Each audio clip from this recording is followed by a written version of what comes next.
Live 24/7. This is AGT Live 24/7.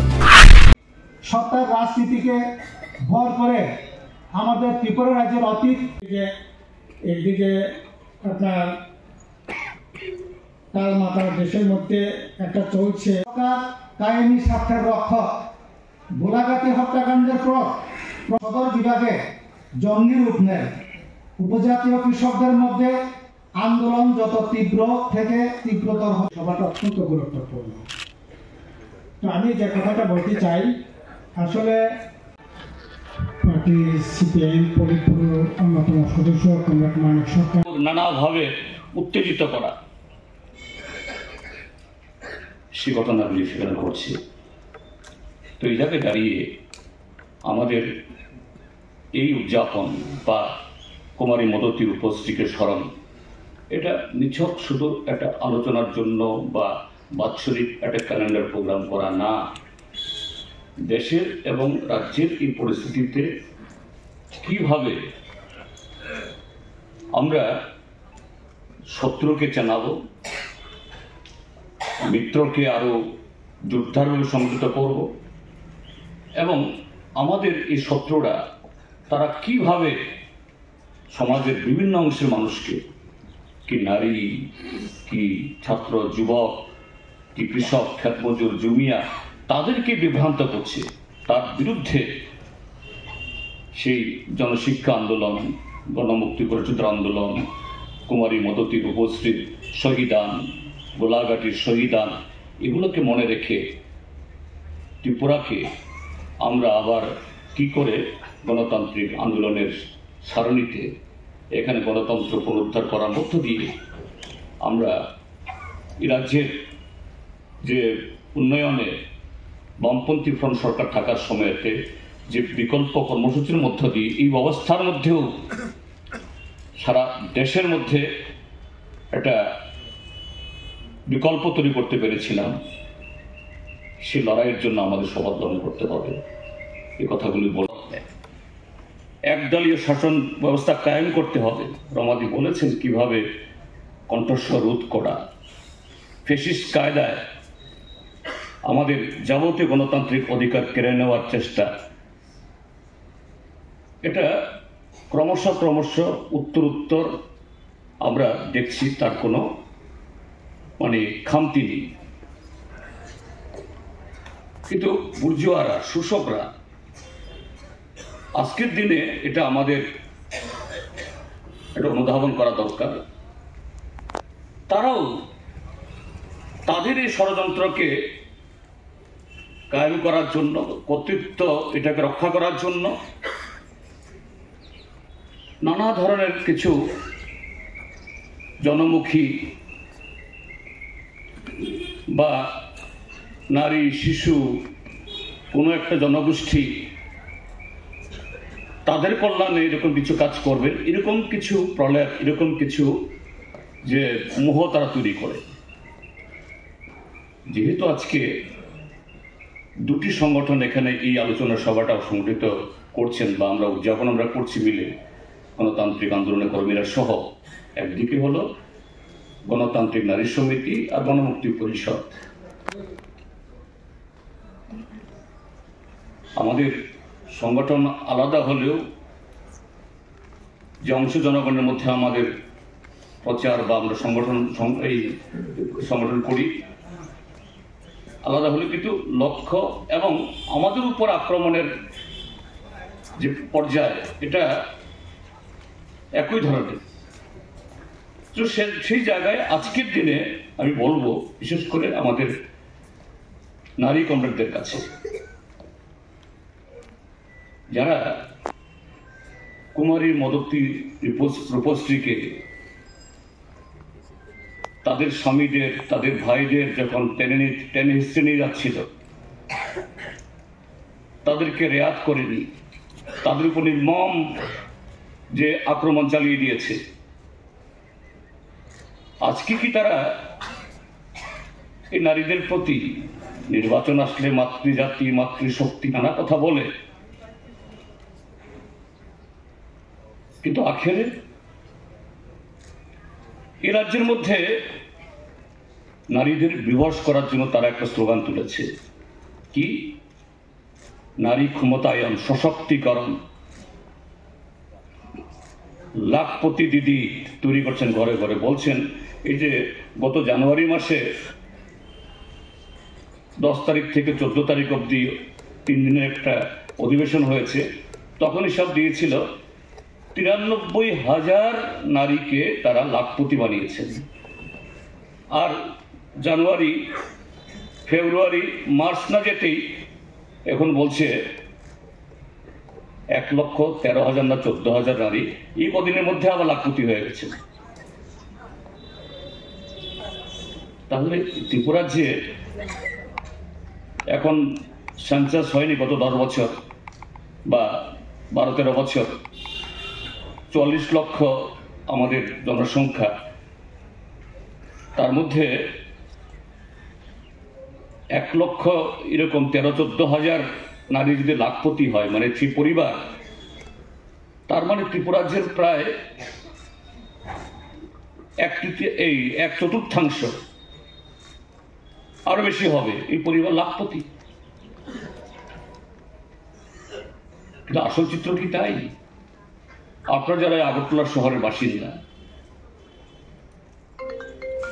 বটতলা বাজারে যারা যান, লেকচুমনি বাজারে যান, কি দেখি আমরা বেলা কিছু এরকম শহরতলি থেকে লোক এখন যেখানে ফ্লাইওভার হয়েছে তার বটতলা, সেখানে বসে থাকতেন।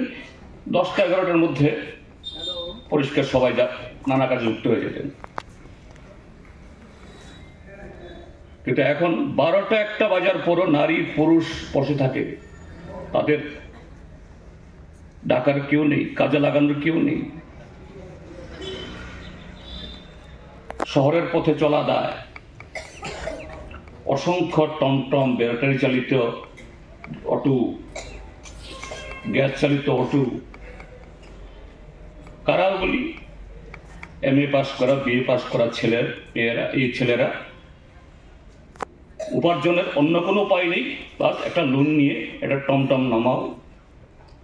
এটা কি প্রকৃত উন্নয়ন? আর যদি এইভাবেই প্রতি মাসে হাজারে হাজারে মহিলারা যদি লাখপতি হয়ে যায়, কেন বসে থাকে কাজের জন্য এরকম ভাবে?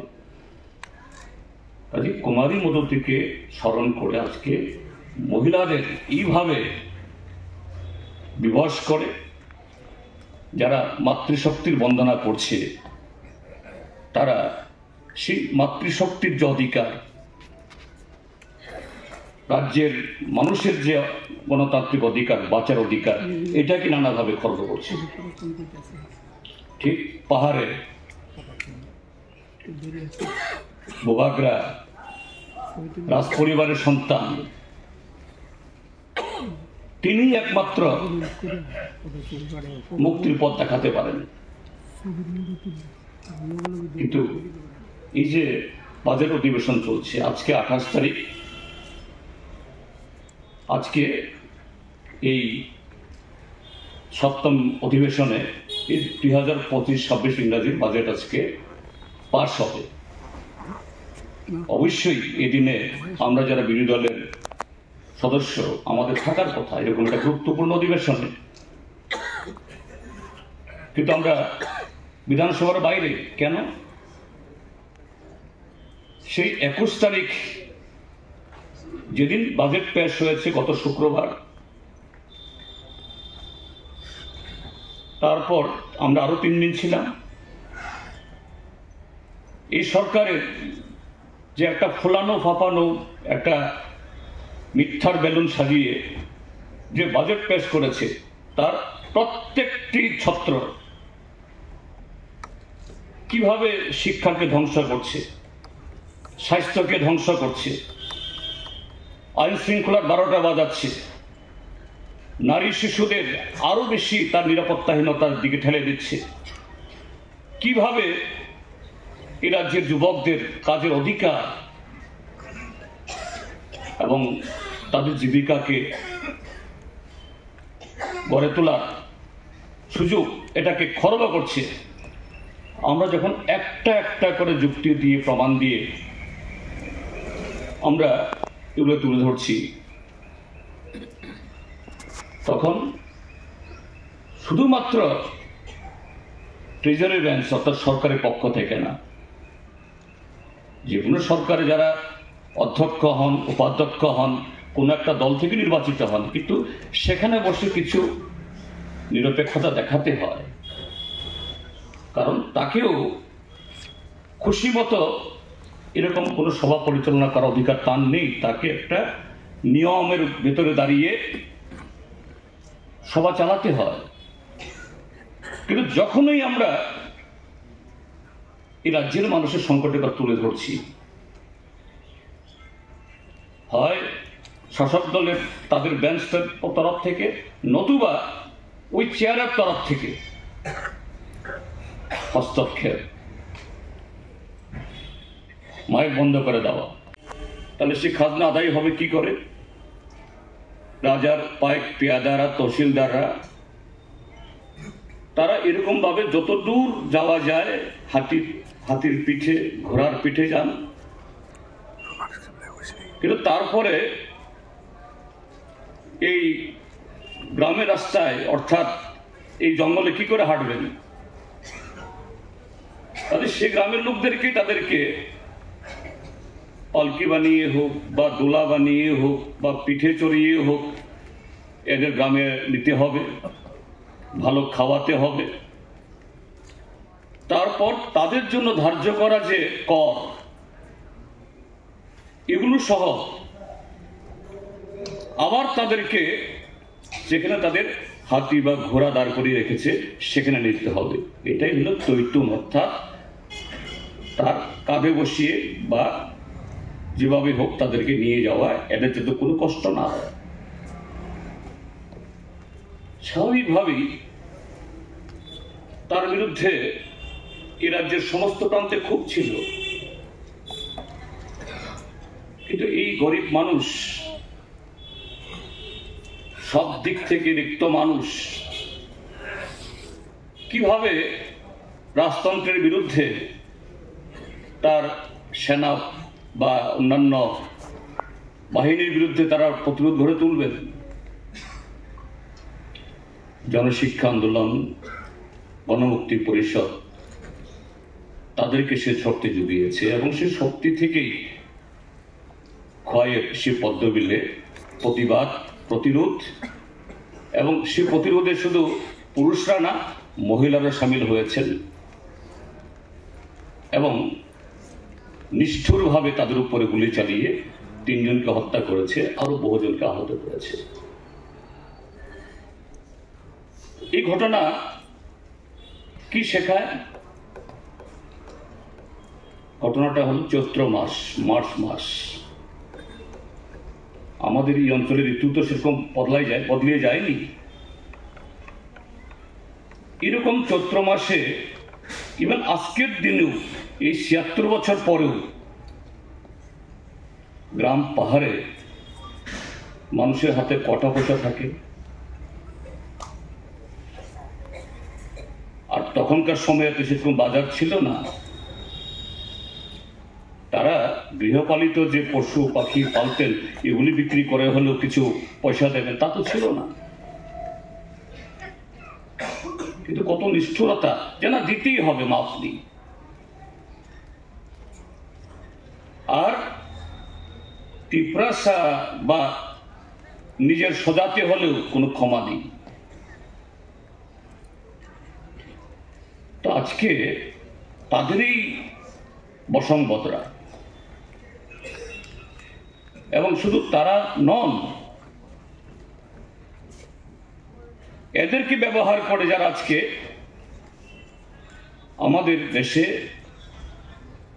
কায়েমি স্বার্থ, শোষণ এবং কর্পোরেটদের সেবা করছে, অদ্ভুতভাবে তাদের মধ্যে সক্ষতা আজকে আমরা দেখছি। এগুলো